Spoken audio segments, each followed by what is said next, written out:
So there's currently a 2-week break going on between summer camp ending and school beginning with my kids, which means that I've got 2 weeks to come up with activities. It's Camp Dad for the next 2 weeks. And it got me thinking, what are the similarities between raising good kids and raising good dogs? Because I'm finding more and more that there are so many similarities. So many similarities. And I know, wouldn't it be easier if you could just leash up your kid when they're misbehaving, right? Wouldn't that be a treat? But leave me alone, CPS. That doesn't happen. I don't do that, okay? But let's talk about some of the things that are similar between raising kids and raising dogs. The first thing is that both kids and dogs find safety and security in rules and boundaries. The more that you can create a structure around them where there are rules to follow and boundaries to respect, the more secure they feel mentally, both dogs and kids, right? Obviously, there's going to be different ways that we enforce those rules and boundaries, and there's going to be different rules and boundaries. My rules for my dogs are pretty simple. Keep your mouth and your paws to yourself. You know, I guess I want my kids to keep their mouths to themselves too, but obviously they can put their paws on whatever, right? So rules and boundaries are huge. Leadership is huge. We don't want the inmates running the asylum. If you let your kids make too many choices, too many rules, if you let them run the show, doesn't mean no choices, but if you let them run the show, then what you find is that you're going to get unsettled kids. And same is true with the dogs. If you let your dogs make all the rules, decide where you go on the walk, decide who to bark at, decide when to beg you for attention, decide all these things, it might make them happy in the moment, but big picture, long term, it actually makes them unsettled. You get an imbalance because they're not suited to being in charge, right? They actually settle down, both kids and dogs, when someone who knows what they're doing is in charge. And what does that mean to be in charge? That means being predictable. That means not losing your cool. That means being calm and confident in your approach, right? That's what all of these things mean. It means that even when your kids are having a tantrum, even when your dog is barking their little head off at whatever they're barking their head off, if we can stay cool, calm, and collected, then it makes it much easier for them to listen to us and to settle back down. They are going to mimic our energy more than they're going to listen to our words. So I want to be very clear about what's the energy that we are sending out there. Are we frantic? Are we frustrated? Are we angry? Are we simply confused? Or are we relaxed, calm, but confident with what we want to do? It's a good trick for anything you do with your dog, is have an idea inside your head. It's almost as they can see what's going on in between your ears. And then they know when you know what you're doing and when you don't, or more importantly, they know when you believe that you'll follow through. The same is true with kids. You see this all the time with babysitters, with relatives, with teachers, are that the ones who set a good tone right at the beginning are the ones who are the best teachers out there. The ones who are a bit wishy-washy and who let the kids sort of roll all over them, they're the ones whose classrooms are a bit manic. And the same is true with dogs. They very quickly pick up on, are you going to follow through? Are you serious about what you're asking for? What else are kids and dogs? What else do they have in common? Well, if we can limit their choices, we can actually help them feel better about themselves. Right? The more choices that we give, both kids and dogs, the more insecure they feel with those choices.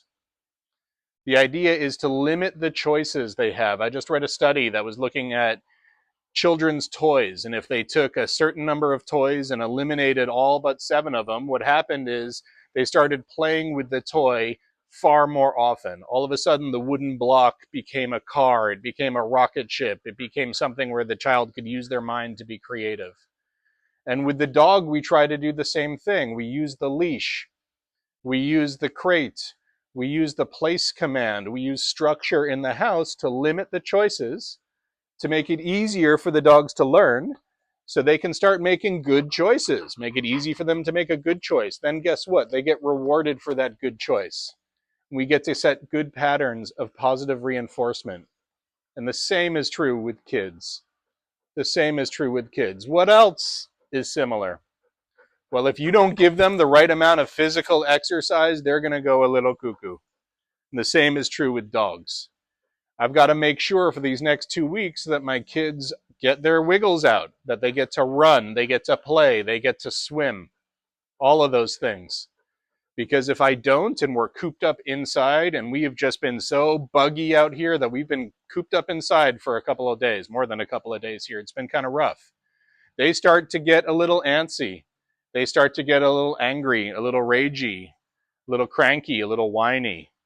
And the same is true with your dogs, to a power of 10 with the dogs, because dogs are made to be running and playing and moving. And if we don't do that, if we don't give them that physical outlet, then what happens is we get behavior that we don't like.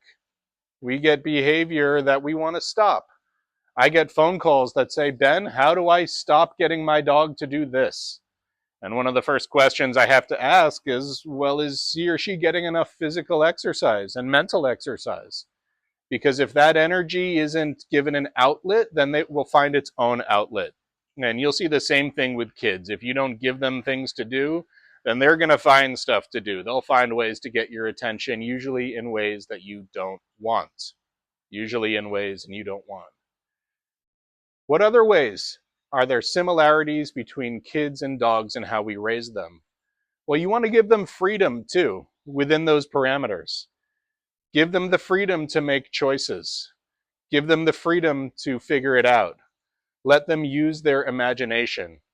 When my kids tell me I'm bored, to me, I'm like, beautiful, that's an opportunity to be bored. Use your imagination. Some of my best ideas, best thinking happens when I'm bored, when I don't have much to do. Right? And the same is true with your dogs. So on the walks, what I try to do is tell people, look, 80-20 on the walk. 80% of the time, roughly, I want my dogs to be following me, walking nicely. But the other 20% of the time, do whatever you want.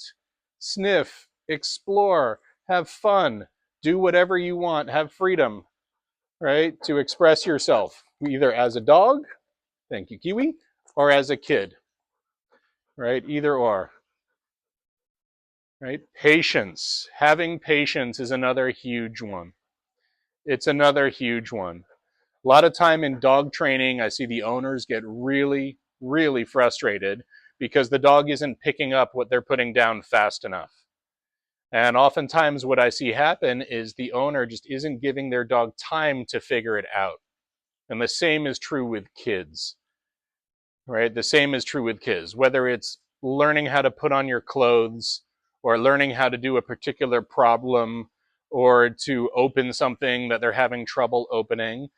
Let them figure it out. Be patient. They're going to get frustrated. They've got to learn that it's okay to be frustrated. It's okay to deal with that frustration. Right? Be patient.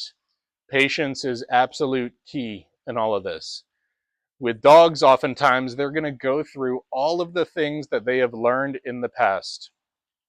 All of the things that they have learned that help them figure out whatever problem is in front of them. They're going to try it all. So just expect them to try it all. If they've always bolted out of the door as soon as the doorknob clicks, then guess what? That's what they're going to do. So you have to patiently help them work the problem and come up with a new solution. Same with kids. You want to be patient, you want to be supportive, you want to try not to do it for them. I see this all the time, for example, with dogs who refuse to jump in a car. They can jump on other things, no problem, but they decide that jumping in the car is a bridge they don't want to cross, and so the people end up doing it for them and lifting up the hind legs. And then the dog learns that they can be helpless, and the owner will just do it for them. How many of you with kids have dealt with this before? The kid refuses to do it. We're on a time clock, so what do? We just make it happen. Right? Patience is key. Patience is huge. What are some other things? What are some other things that you think are similar between kids and dogs and raising kids and dogs?